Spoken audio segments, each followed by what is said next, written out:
अस्सलाम वालेकुम viewers, today is my topic about range and coefficient of range.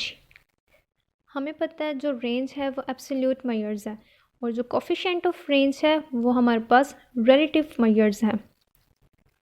Absolute measures में हम units of measurement को include करते हैं, जबकि रिलेटिव मेजर्स में हम यूनिट ऑफ मेजरमेंट को इंक्लूड नहीं करते। स्टूडेंट्स, हम सबसे पहले जानेंगे कि रेंज का मतलब क्या होता है। अक्सर आपने रेंज का नाम सुना होगा। आप मार्केट में जाते हैं कुछ बाय करने के लिए, कोई ड्रेस बाय करने के लिए, तो वहाँ शॉपकीपर आपसे पूछता है कि मैम किस रेंज में दिखाऊं, तो आप रेंज बता देते हैं 4000 से 5000 तक या 5000 से 6000 तक। तो ये हमारी रेंज होती है। रेंज का कॉन्सेप्ट बहुत इजी होता है कि किसी भी सीरीज़ का स्मॉलेस्ट नंबर और उसका लार्जेस्ट नंबर, इन दोनों में जो डिफरेंस होता है उसको हम रेंज कहते हैं। आई होप कि आपको थोड़ा सा आइडिया हो गया होगा कि हम रेंज किसे कहते हैं। अब इसकी एग्जांपल पढ़ के भी हम थोड़ा सा क्लियर कर लेते हैं और नेक्स्ट हम इसकी एग्जांपल करेंगे तो ज़्यादा क्लियर हो जाएगा कि रेंज और कोफिशिएंट ऑफ रेंज होता क्या है और इसको सॉल्व कैसे करते हैं। Definition of range: range is the difference between the maximum and the minimum value of the data। यानी हमारे पास जो डाटा होगा उसका सबसे मैक्सिमम नंबर और उसी सीरीज़ का सबसे लोवेस्ट नंबर, इन दोनों में जो डिफरेंस होगा हम उसको रेंज कहेंगे। रेंज का फार्मूला होता है मैक्सिमम माइनस मिनिमम, और एक्स एम को हम मैक्सिमम वैल्यू कहते हैं और एक्स नॉट को हम मिनिमम वैल्यू कहते हैं।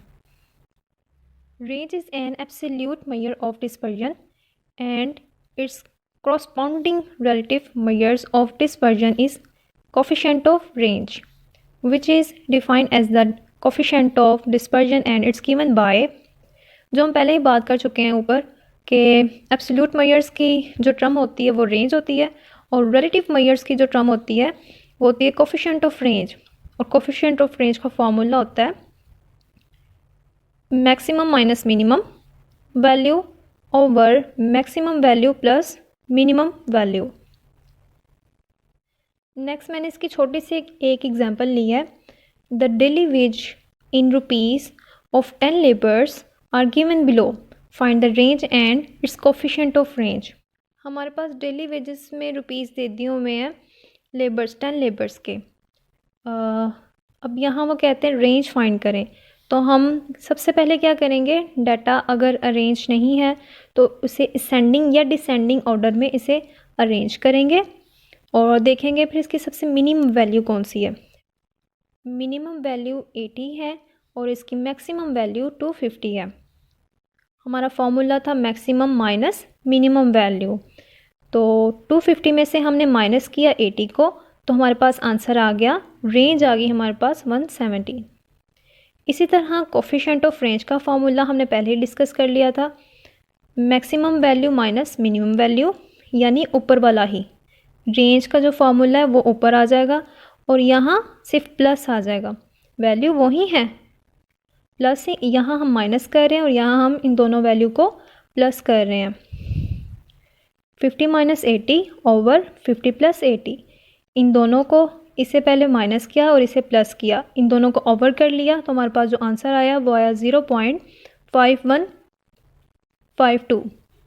मैंने आपको पहले ही बता दिया था कि हमारा कोफिशिएंट ऑफ रेंज यानी रिलेटिव डिस्पर्जन के जितने भी आंसर होंगे वो हमारे पास रेशो या परसेंटेज में आएंगे, और एब्सोल्यूट मेजरमेंट के जो आंसर होंगे रेंज और भी इसकी जो हमने टाइप्स पढ़ी थी उसके आंसर हमेशा नंबर्स में आएंगे, ये पॉइंट में या परसेंटेज में नहीं आएंगे।